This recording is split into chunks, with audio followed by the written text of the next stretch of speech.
applications. And so in that sense, we want to try and spare the normal tissue while still relying on our immune system effectively to take care of the job that needs to be done once we've treated our target. And so this can be quite challenging because of the fact that the SFRT can be delivered using a wide variety of beamlets from micron scale, millimetre through to centimetres.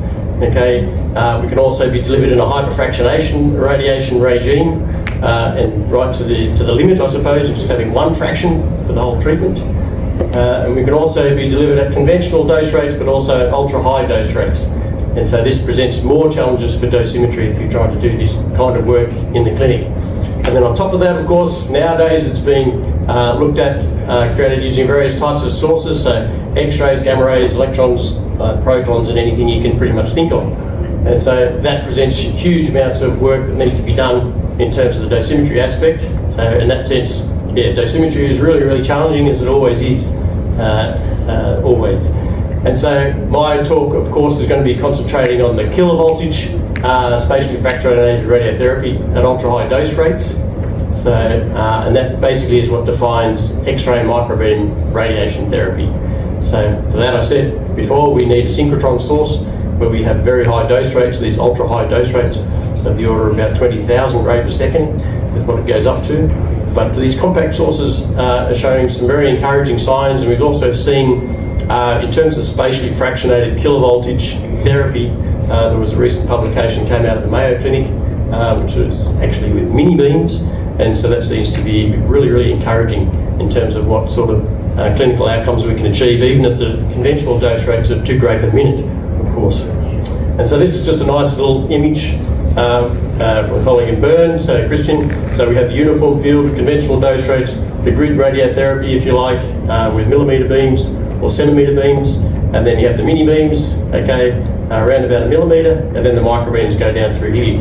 And then also we can see, so these are obviously in clinical regime now, and these have been in preclinical, but now, of course, this is only in 2022, and so this is already out of date since this is now being investigated for clinical, so they're starting their clinical trials very soon in the Mayo Clinic, and we're also on a pathway for doing veterinary clinical trials as well in Australia.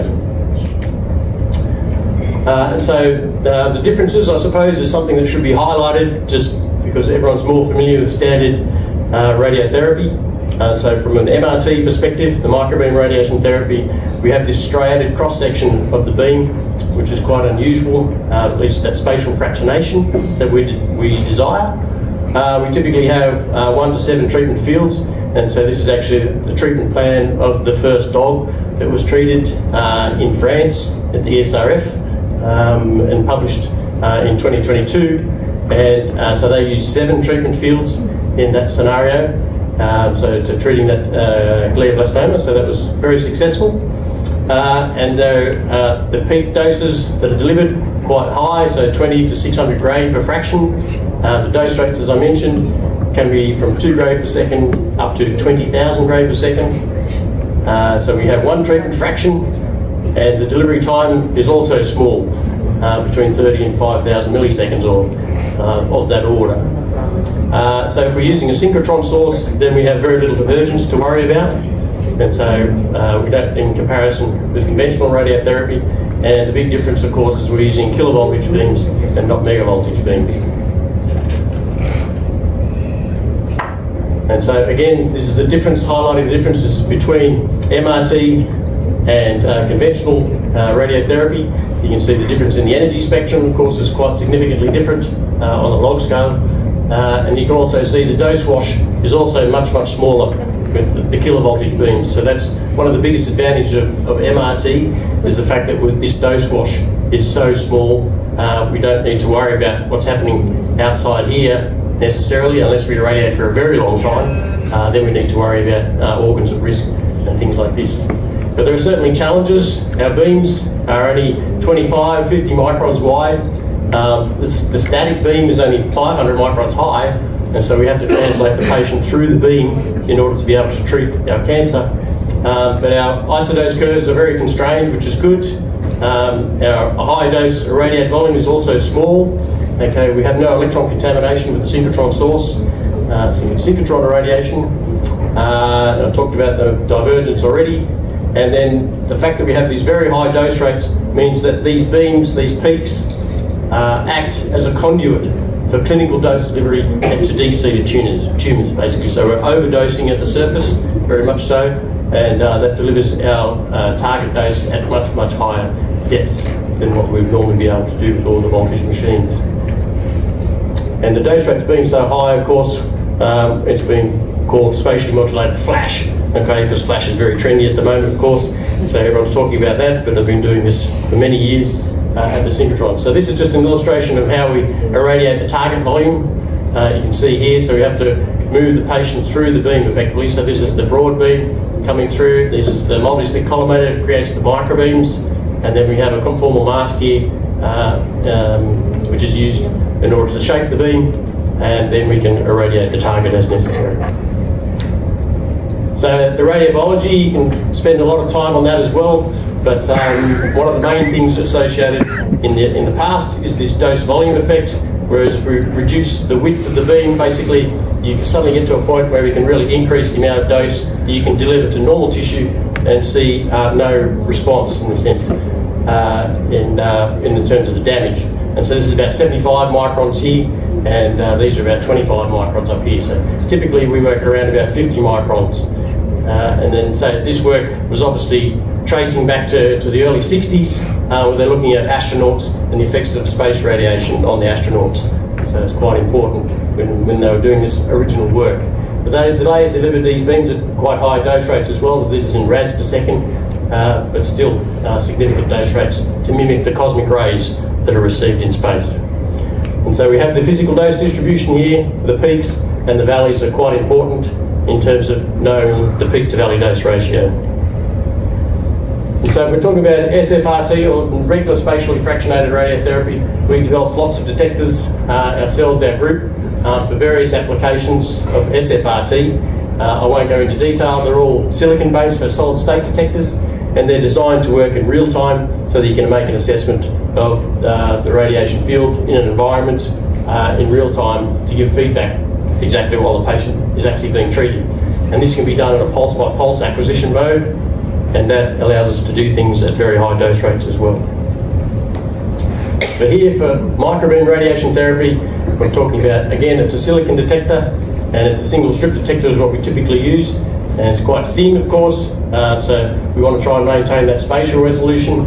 We want it to be radiation hard, and you want it to be, obviously, response to be linear with dose or dose rate, and so this detector is, and the readout system is linear over many orders of magnitude, so of response, basically, and so we can then use that to zoom through our field if we want to know the instantaneous field. So this is the microbeam field, which takes just a few seconds. We're sampling our detector at megahertz, so 1,000,000 times a second, and so that gives us a comparison with our film here, which we can take and obviously read out once things are stable. So our dynamic range of our detector is 10 to the 5, okay, which is a bit better than the GAF-chromic film, which is 10 to the 3.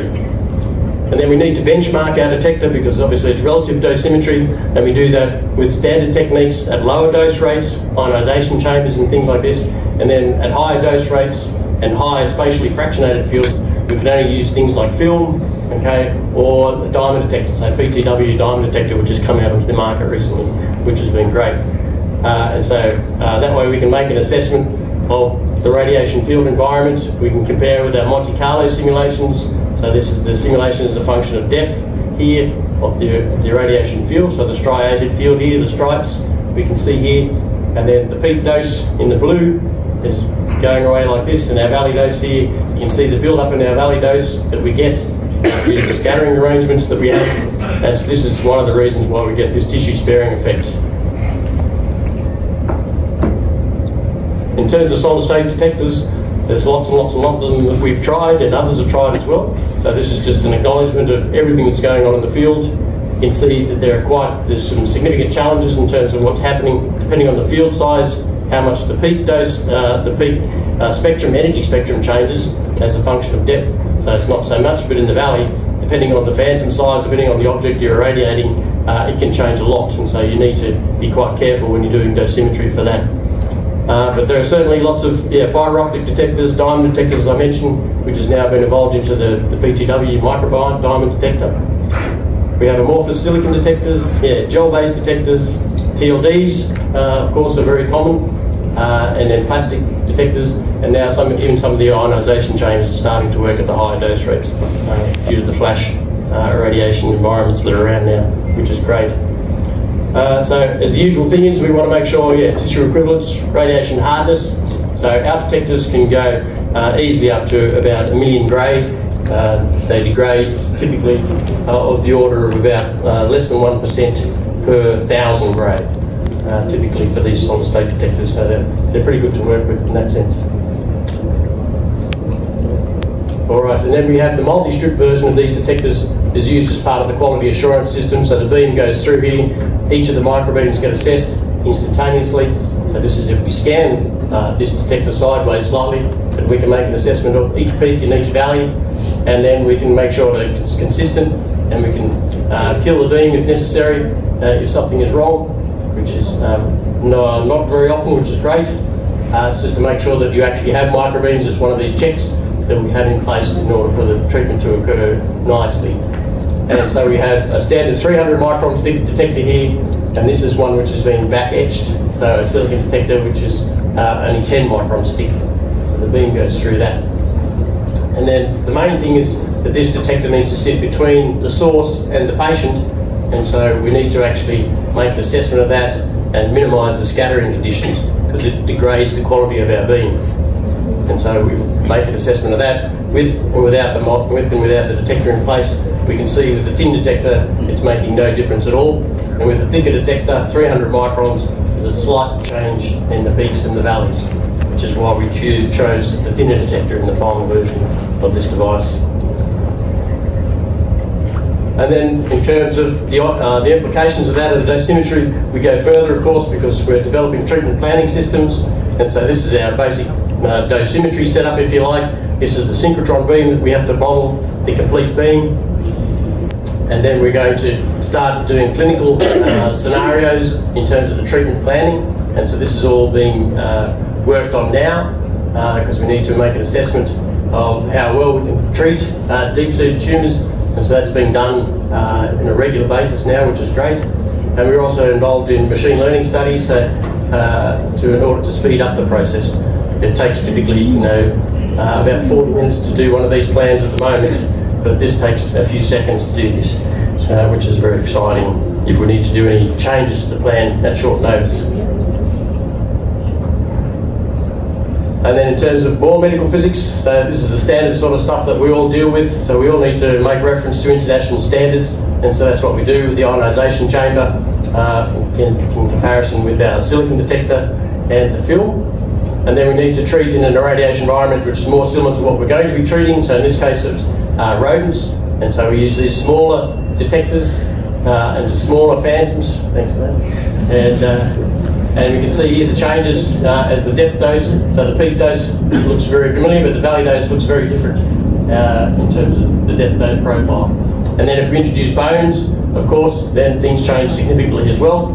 We get much more dose in the bone, of course, which is not unusual.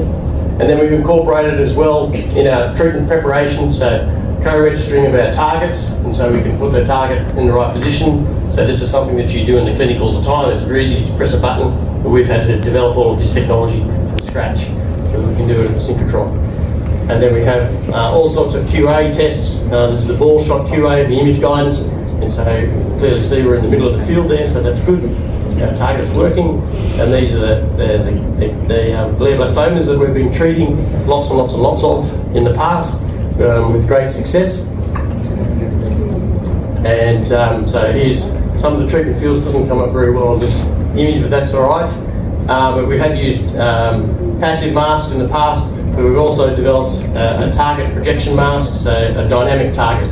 So this is a pair of slits, fast-moving slits, so we can treat all sorts of different types of targets with ease, basically. And so we're very happy with that development. And so then this is obviously with a continuous field. It's not with microbeams. You can't see the microbeams there, but that will replace this traditional sort of passive target projection mask. things have been moving along very nicely. We've done lots of experiments, as I've mentioned, with rats in the past. So this is obviously published work now, which was published in 2020. And so we saw, lots of improvements in terms of the surgery process that we've developed here to try and minimise the number of animals that we have to use. We've had no permanent hair loss, so this is a feature of the flash effect, if you like. And so we do see this both because of the striated bees, but also the high dose rates. No erythema that we've seen. The eating habits are normal, so no cognitive side effects. It's way out of my regime, but apparently, so they behave like normal rats, I guess. And no induced cancers either. So these rats are living at least the average age of the rat. So they get treated on about day 15, I think, after the tumour implantation.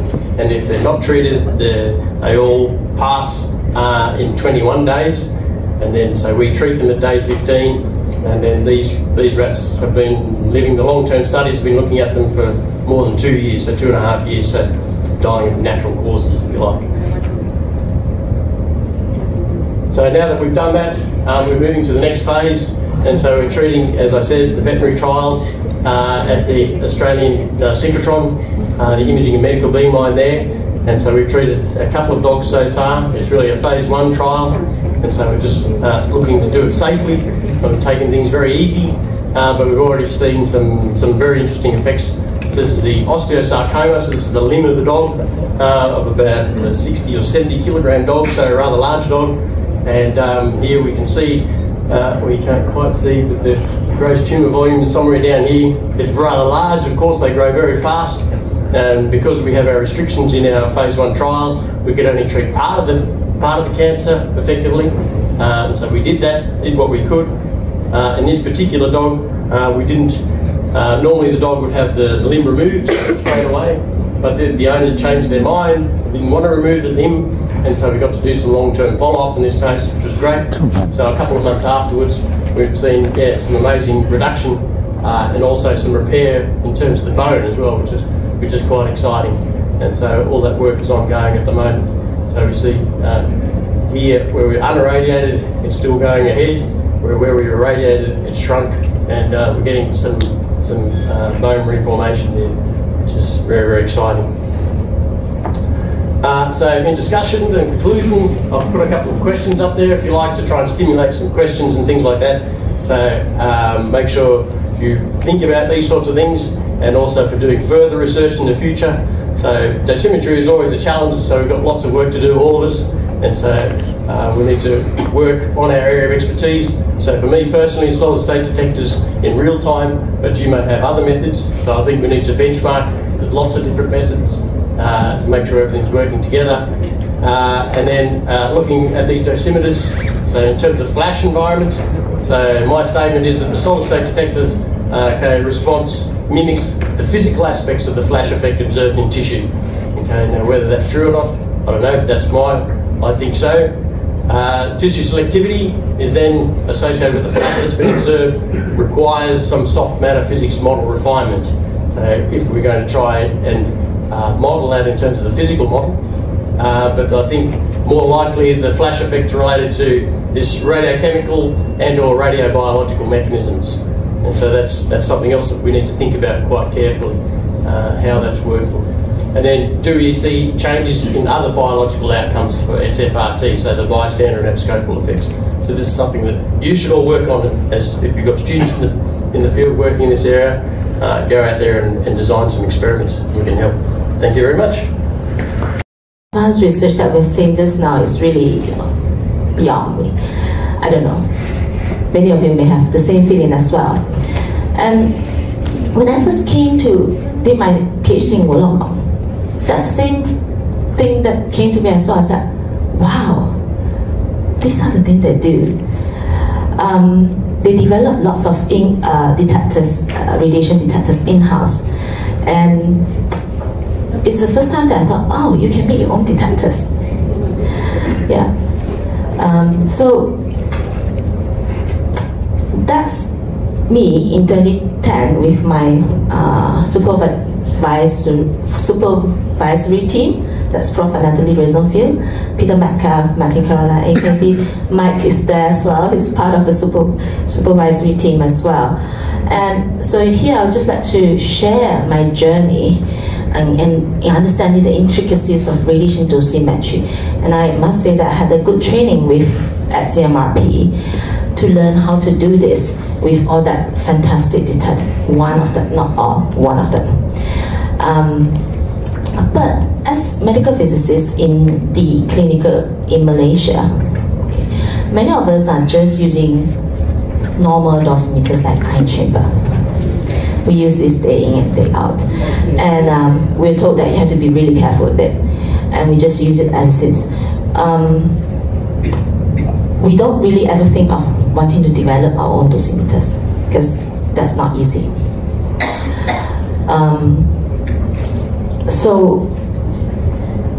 So I thought, but when I did my PhD in Wollongong and I came back and I'm really interested in dosimeters, and we always say that not one dosimeters can do everything. So always trying to maximize that. So why do we want to do dosimeters? Just as a background, saying that radiation is used in medicine and from diagnostics to treatment. There's the low dose region and there's KV region, as well as a high dose region in treatment and high energy region. The dosimeters that is needed in these two different regions is different. How it works, right? We need to make sure that the doses are low as reasonably achievable, ALARA, in diagnostic. In radiotherapy, it has to be accurate. Yeah. So because otherwise we cannot achieve tumor control, tumor cure as we wanted to. Now, radiotherapy is a chain, has a very long chain from the time that we have assessment of patient to simulation to treatment until treatment. There is a long process, long chain there, and there is a lot of modalities are involved and a lot of humans are involved. And one can see that there is until now there's more than 7,000 radiotherapy incidents that have been reported. And that's why QA is very important in the radiotherapy.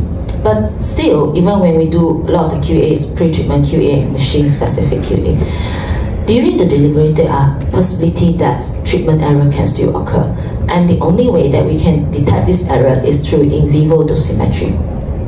And that's recommended by IEA and AOCMP, because pre-treatment QA cannot capture this type of error. So that brought to my interest in doing in vivo dosimetry. Yeah. So what are the key characteristics of in vivo dosimeters? They need to be small size. So when you put it on the patient, you don't block the radiation. It should be tissue equivalent so that you can measure what the tissue is measuring. Ideally, it would be nice if you can do real-time dosimetry, so you can get the dose fast. And then if it's possible, you can measure different organs at the same time.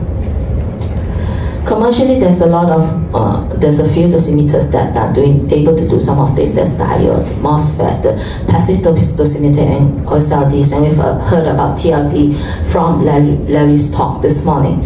All of them have their own pros and cons, right? So not everything has their best characteristics. We need to understand that.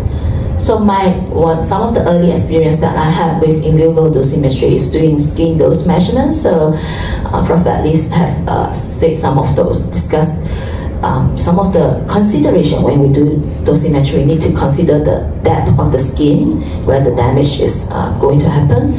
So this one here, we use the gaphchromic film to measure dose for intraoperative radiotherapy. So this is where in the operation theater, the breast lesion is taken out, and then this brachytherapy is electronic brachytherapy is put it on the tumor bed and irradiated for a high dose. So we can look at the breast skin dose there. We also use the Moskin detector that was developed by CMRP to look at eye-lens dose measured during interventional radiology. So we know that in cerebral angiography, sometimes the dose there's really high dose, especially complex cases. So we did this and we measured patient islands dose. You can see that they're really good, that you can't really see the footprints in the X-ray, the fluoro. We can measure the dose real time, and we actually measure doses up to 7 gray in one treatment. That's really high dose, yeah. And just now, probably Bradley has said, what was the dose for islands of pacification? Threshold dose. Anyone was paying attention here? Huh? Now this is a test. It's half a gray. So there are a lot of people who go through that, and they could actually suffer from cataract because of this procedure. So there is a need for this patient monitoring. Yeah.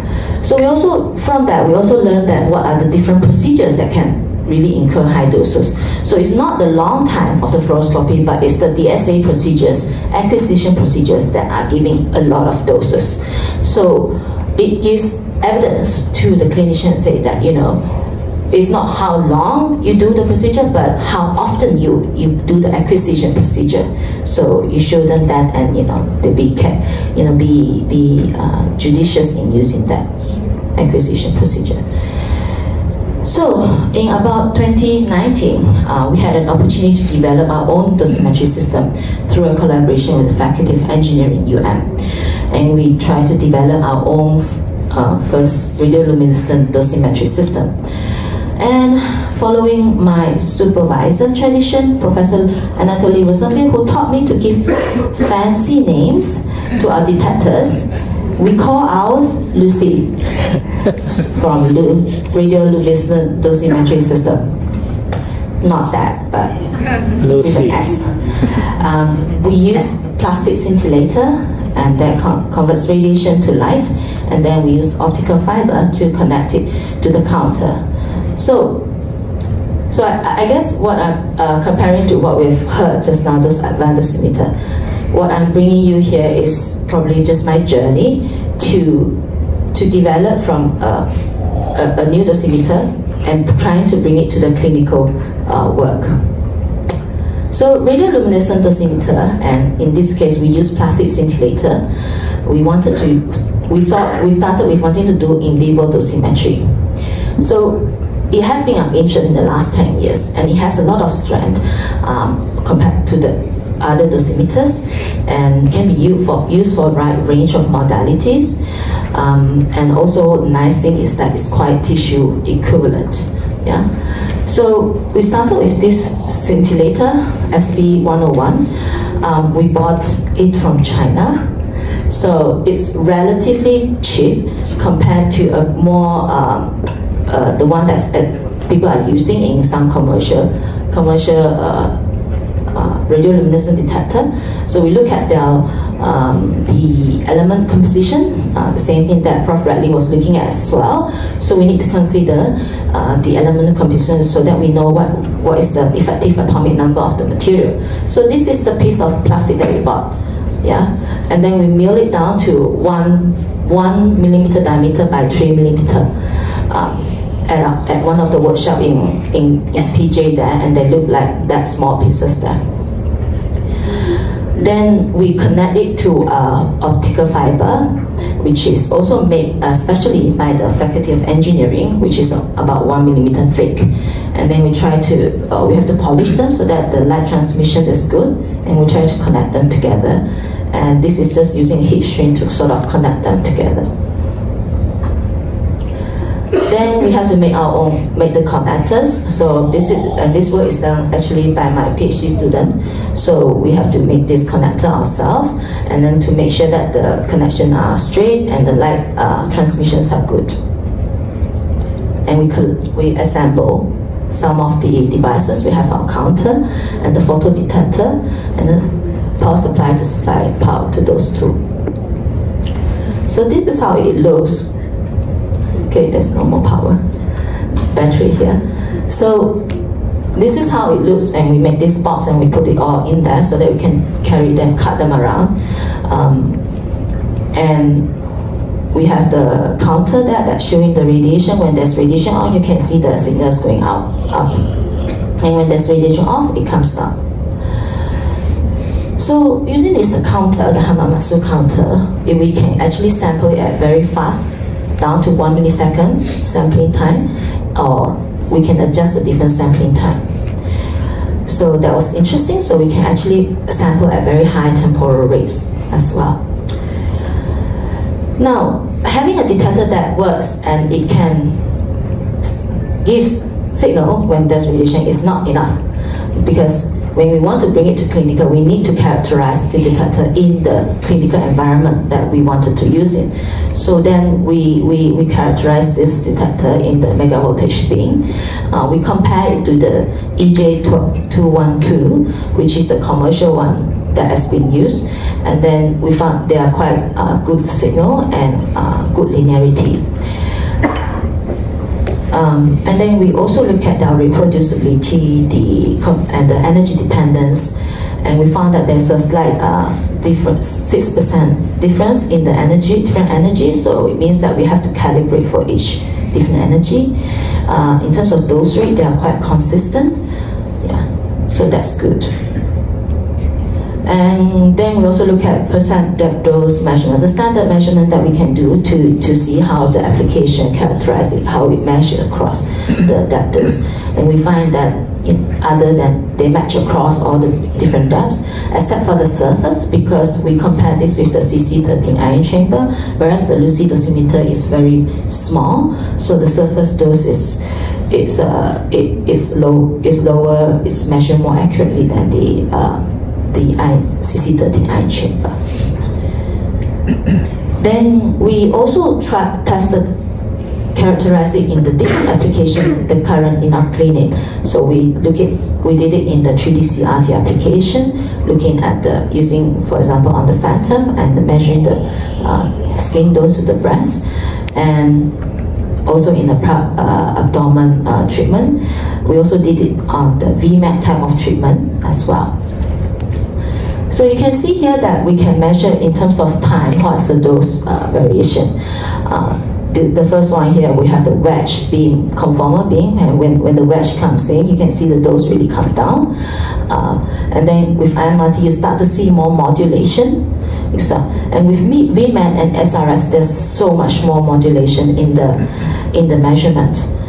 So that's what quite interesting, and there's a lot of fluctuation there, because just by this is sampling at 100 millisecond time interval. So if you miss one pulse, you really see that big difference in the dose. So we had this on measure using phantom and looking at the measurements. So we found that we measured the doses at the medial and lateral of the breast, as well as the contralateral breast, looking at the dose there. And the dose agreement is not too bad, quite close. Within the tolerance of the in vivo dosimetry that's set by IEA. But when we look at the application in IMRT, VMAT, and SR type of treatment, we notice that the agreement is lower. And one of the things, this is where we need to understand that understand the limitation of the dosimeter when using in different application. This is because when in IMRT and VMAT and SRS, there's so much of a dose modulation, and when especially small and there's high dose gradient, when you place the dosimeter, if it is very small, positioning uncertainty is very big. Unless you have a dosimeter like the strip array or two-dimensional array, you can just capture the whole array and you can try to find it. But if you're using one point dosimeter, you place slightly off a little bit and you have that high dose gradient, you're going to get large uncertainty differences as well. So yeah, so then I'd like to just share that after that we thought that, okay, could we use it in diagnostic application? So this came with my radiologist colleague who come and say, oh, we got this tomotherapy. Can you look at the dose? And I said, yeah, why not? Because conventionally, these are the typical mammography dosimeter. And what are the most of this type of dosimeter is that they are parallel. You have to, radiation has to incident parallel to the surface. But with TOMO, you're actually getting the beams from different angle. Okay, and when they reconstruct it, describe the depth of the X-ray mammography images. Parallel plate dosimeter is actually not ideal because of that angular problem here. So I thought, well, my Lucy is only small and it's kind of cylindrical, so could we try to look at that, whether it'd be more forgiving for that sweep of angle. So we tried this to look at, we apply this, of course, and we have to do all that characterization. We have to calibrate it. We look at the energy dependence. We look at whether or not the timing accuracy, the field uniformity. Yeah, field uniformity in low energy X-rays is very different than in mega voltage beam. Yeah, so we also try to look at whether we can use this to measure mean glandular dose. So we need to calibrate it, and because the Lucy gives it in count, so we need to calibrate for a standard dosimeter, standard measurements first, and there are different target fielder combination. We noted, and we find that there's good agreement and quite good sensitivity as well with the theoretical prediction of the response. So so that was good. And then we look at the field uniformity. So I said the field in mega voltage beam is very forgiving if you're not at the center, a little bit off, is still within that flat field. But in diagnostic field, the Hill effect is really strong there. So we really, when we measure that, we can really see that Hill effect there. And so it's crucial where we actually put our dosimeter to measure. Yeah. So. And then we also did the PDD measurement as well, and you can see that they are very fast. Dose fall off within 3 centimeters. You're down to 20% of the dose as well. So I thought that was really nice as well. So we also measure with the fast acquisition, we can actually measure the individual pulses of that the DBT, the tomosynthesis pulses. So that was interesting as well. And we use, with the AOCMP measure, we did the mean glandular dose calculation, and we were able to show a compare between the FFDM, the flat, compared to the DBT doses. And we can tell our radiologists that, these are the doses that we're delivering to our patient based on our measurement. And while each fields are within 3 milligray per view, but in our case, in the beginning, when our radiologist was not comfortable with using TOMO, we actually do combo dose. So we do flat field and we do TOMO. So we're actually giving quite high doses to the patient as well. So something that we want, we talk to our radiologist and say, this is this much of doses instead of 3 milligray. You're giving higher doses. So yeah, so I would just like to say that from our experience, we find that this radioluminescent dosimeter can be nice to be used in dosimetry. We can use it in radiotherapy and also in diagnostic beam, but we need to characterize it thoroughly, testing it in respective beam energy, characterizing it, understanding the limitation of their application in that specific application is really important. We cannot say that, yeah, it's good in everything and we can just use it. Yeah. So the journey is still very long for us. We're kind of just beginning in our journey. And they're like just baby steps that we're moving. That's my son, when he's learning. So we're using tools to help us. But yeah, long journey ahead, and thank you for listening.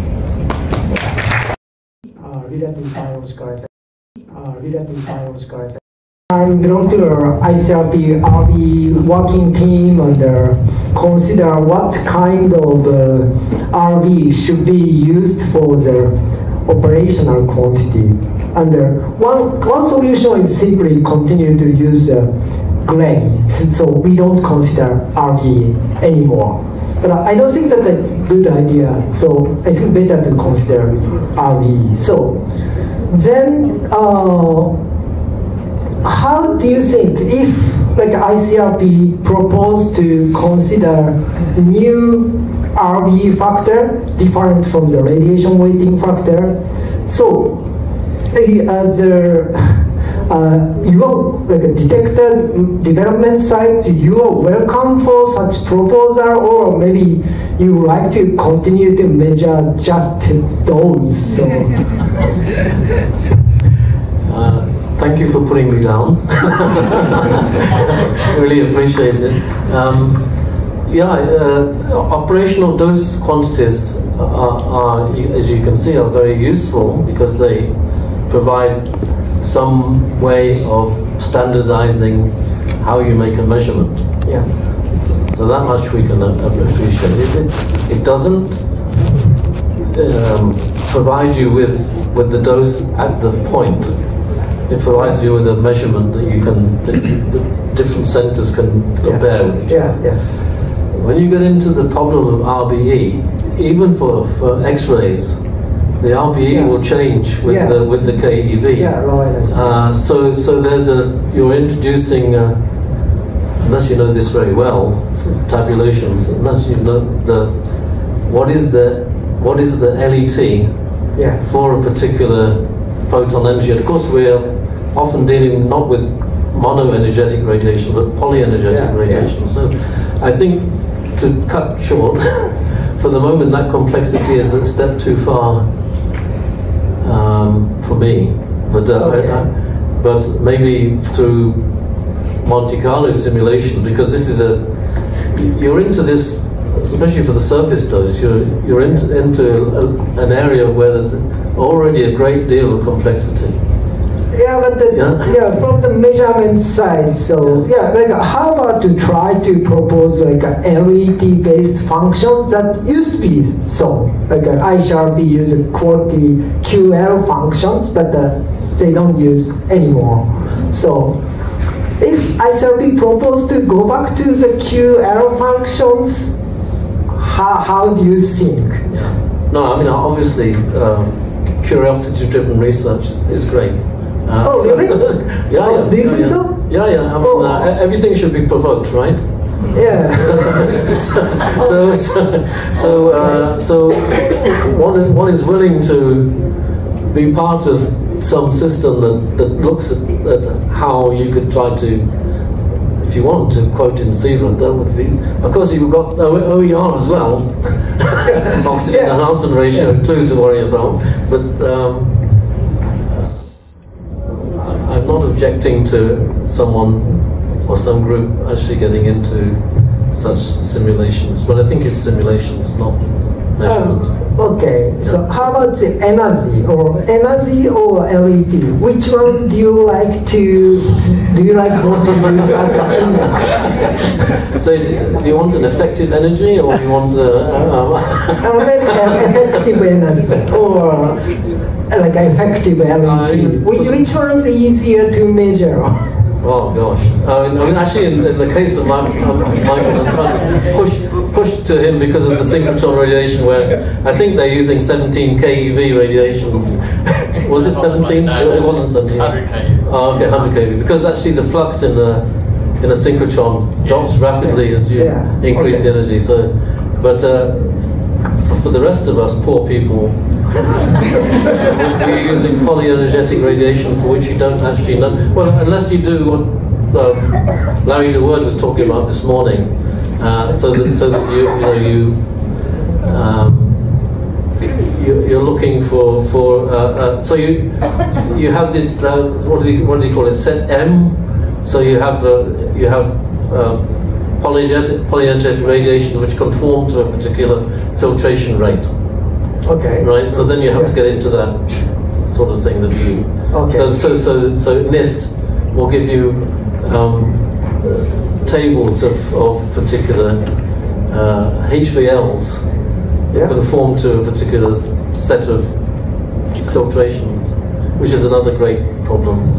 Okay. I'm trying to push it away from actually answering your question. Okay, yeah, thank you very much. Thank you very much. I will think about what the best way to propose like a next. But it sounds to me like you're about to provoke the ICIU to do something. Perhaps Professor Lurch might want to make a comment there as well. Yeah, sure. For me, as an experimental scientist, I want to make sure that the beam is the same every day. So if you're talking about experimental measurements, you want your standard setup to make sure that there's nothing wrong at the back end. Okay, I can't predict how the response of individual patients is going to go, okay, and you're relying on treatment planning and things like this, but I can ensure that the dose that the patient is going to receive today in the standard conditions is the same as yesterday, last week, last month, at this centre, at another centre. And I think that's the main thing we need to concentrate on. In terms of the research though, it's an intriguing question, there's lots and lots of questions. Yeah, keep going, basically. Yeah, okay, fantastic. thank you very much. I guess the topic of RBE is an important topic, and perhaps lots of study needs to be done. I was very interested when I heard Professor Lurch talking about his synchrotron radiation and how it's used. And in terms of clinical practice, they have actually irradiated it on 2 dogs, right? And my question actually that came up is how much do we understand the RBE of using such MRT or SMASH, in order to do a good treatment plan on those subjects. Yeah, no, that's a very interesting question. RBE is certainly very challenging at the lower energies, and it gets worse and worse as you get lower and lower, which is why at the synchrotron we try and push it higher as possible. That it helps us in our detectors. Our silicon detectors are not tissue equivalent either, okay, so that's something we need to take into account. And then the response of the lower energy electrons to try and understand what's happening in the valleys between the peaks is something that's really challenging, and we can only do that with experimental outcomes with patients. I mean, whether they're rodents or dogs. Indeed. Yeah, we have another question from you.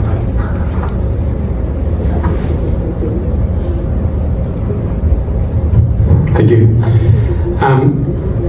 This is a slightly left field question for Professor Lurch and Wong, professors.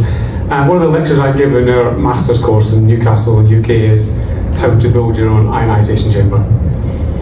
But to my shame, it's a lecture, and I just wondered whether or not what you kind of inspired me to go back and think, well, maybe actually turn that into practical. Do you get your students to build as part of a teaching course? Build your own detectors? We have a master's medical physics course. We don't have that as well at the moment, but my colleague and I, we are considering to do this in the coming session, because we've got interested in, because basically we know how the theory works, and we say it's so simple, can we just do that? And it will be so interesting to demonstrate that, right? We haven't done it, but we have that kind of plan to wanted to do that and get them to use Arduino and then get something to work and see that going.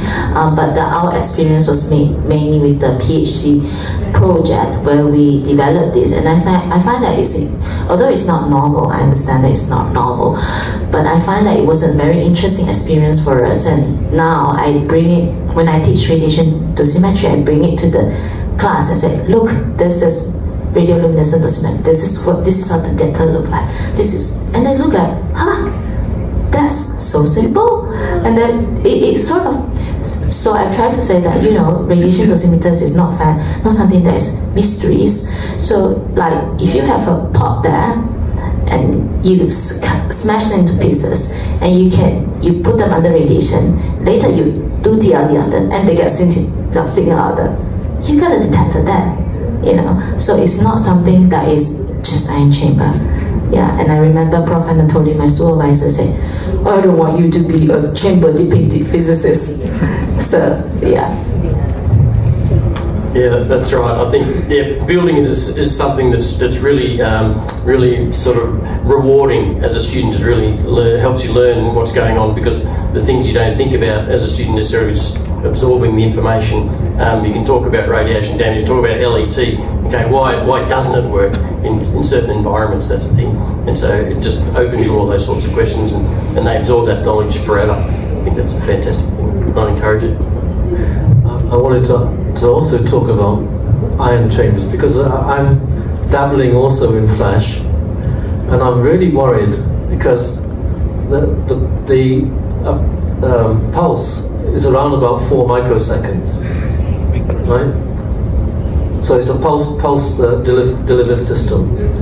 But we know that ion chambers have to sweep out the ions, so they return to baseline. Does it occur within 4 microseconds? I don't think so. So I think that we have an error in the monitor dose from the use of an ion chamber in flash. And the problem is that when we go to radioluminescence, there's a fluorescent signal and there's a phosphorescent signal. The phosphorescent signal is just the same as these fluorescent tubes here. When you turn it off, so there's no energy, there's an afterglow. So the return to baseline is not 4 microseconds; it's much longer than that. So you'll see that you're getting a sort of OSL effect, that you see that there's not a top hat; it's a rising curve. So if there is a challenge, I think, to measuring dose at high dose rates, at flash rates, is finding a system where the return to baseline is fast enough for you to have reliability. Yeah, I think that's a very good question as well, because the radiotherapy, or even in diagnostic radiology, the technology is always changing.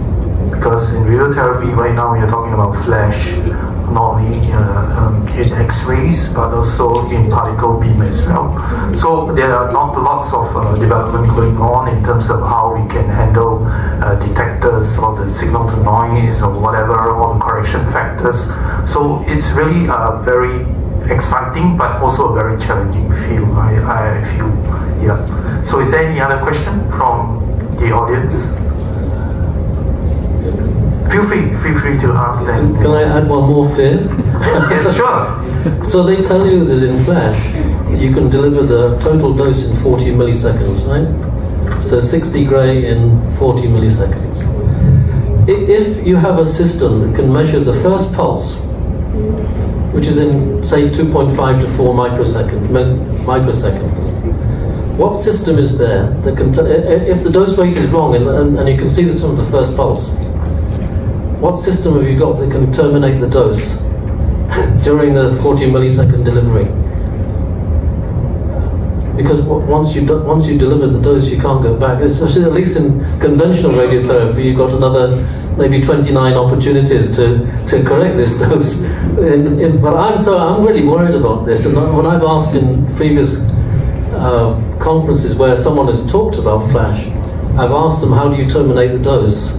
And they said, oh, we'll deal with that later. My answer is solid state detectors, but I might be slightly biased. We make assessment of the dose in microseconds, and so we can tell, yeah, and we can kill the beam. The problem is you've got to kill the beam, and that takes time. So yeah, to kill the synchrotron, to dump the electron beam, the synchrotron, it takes a millisecond to do that. Yeah. That's an important question as well for all of us who are going to deal with very high dose rates as well, because he talked about the interface with the machine and how it's going to terminate the beam, right? I mean, if I try to answer my own question, I think it's that you have to do this twice. You have to do it without the patient there. So you bring in your dosimetry and you make the measurement. And then don't touch anything. Bring the patient, once you're satisfied that that's the right dose you're giving, and then you deliver the dose. But how confident are you that the first beam and the second beam are the same? Yeah. So that's another thing as well. Yeah, that's something that we all have a lot to think about, to work with our engineers, all those manufacturers. That's why we talk about it this morning. You know, working very closely with the engineers is very important. So you can kill the beam in 1 millisecond. That's why it's synchrotron radio. Oh, for synchrotron. Yeah, the electron beam can kill it. Okay. So you've got 39 milliseconds left to go. The front end of the synchrotron is inactive. Yeah. Is there any? Well, the speakers are enjoying themselves. I'm sure you guys may want to ask more questions. Yeah. Any other questions? Yeah, sure. So I guess my question to Mike. Now, probably just for the benefit of some of the audience here as well, because MRT uses 100 kV. To what depths do they normally do this type of treatment normally treat? Because we know kV usually are short depth. So what are the type of application that normally that is being used for? Yeah, so we're looking at soft tissue sarcomas at the moment, melanoma, things like that to start off with. But in the future, we're certainly looking at, we can change the mark space ratio, and that way we can treat it at deeper depths as well. And then also looking at changing the energy with these compact sources, so they're going up to higher and higher energy, so up to 650 kV. So that'll give us more penetration as well. Good question though, very good. More questions? Yeah, I have one question for Professor Brandy. You mentioned about the PTFE tape, you know, the one that is very reasonable cost. 50 cents. And you say that there's some boron, some boron element within. Yeah. I have two questions. One, how should it be applied, let's say, for proton therapy or any kind of particle therapy? And secondly, do you consider the sticky layer, the adhesive layer? Right. Yeah. So when I refer to solid-state nuclear track detectors that has a base to support the cellulose nitrate, which is only 12 microns thick, that we have seen one paper where they peeled off the 12 micron cellulose nitrate. I don't know how you managed to support it. It is a particular problem, but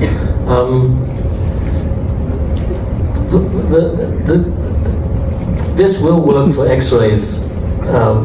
Solid-state nuclear track detectors won't. They need high LET radiations, and then you have a development stage. You have to etch it in sodium hydroxide, and if you don't get the temperature right, you get a different answer. So 59 degrees C sodium hydroxide 5 normal will give you a different answer to 60 degrees C. So the quality control is terrible. I should tell you an interesting story. When I first arrived in Malaysia in 1977, I didn't have any money to do research, so that's why I tried to do this type of thing. Look for something that's really cheap. So cellulose nitrate is really cheap, and I wrote to a supplier in the United Kingdom and asked them, could you send me some samples of cellulose nitrate? By the way, CR39 also works, and this is CR39, your glasses. All right, so after sending this letter to the supplier, I got a visit from the special branch, which meant that they'd opened my letter, and they said, what is a nuclear track detector? And I said, it's this piece of red thing, the same thing like when you buy a toffee, is wrapped in cellulose nitrate. And they said, this is it. I said, yeah. And I never saw them again. So the good thing with this is that there's no processing involved in it. You know, did I answer your question? I'm not quite sure. Yes, you did. Yeah, thank you very much. I guess our time is up. It's now 12 noon. Is there any other questions from the floor? No? Well, let me tell you one more story. After I got on the list of suspicious people, I then became the editor of Applied Radiation Isotopes, and I got sent a manuscript from Brunei. And the manuscript, because at that time, you had to send a typewritten manuscript and it's in an envelope. The envelope was cut on all 3 sides, which meant that the special branch had been looking to see what I was doing. So I then sent an email back to the author and saying, knowing that I'm also being monitored through email, saying that your manuscript arrived, I'm not quite sure how, because it was split down 3 sides. I only wish that anyone who does this in the future would put it kindly inside a plastic container so it doesn't fall out. And the next manuscript I got was cut on 3 sides and came in a plastic container.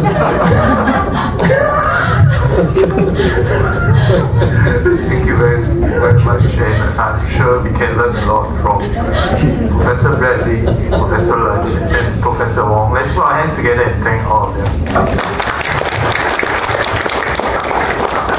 Thank you very much. This session is over.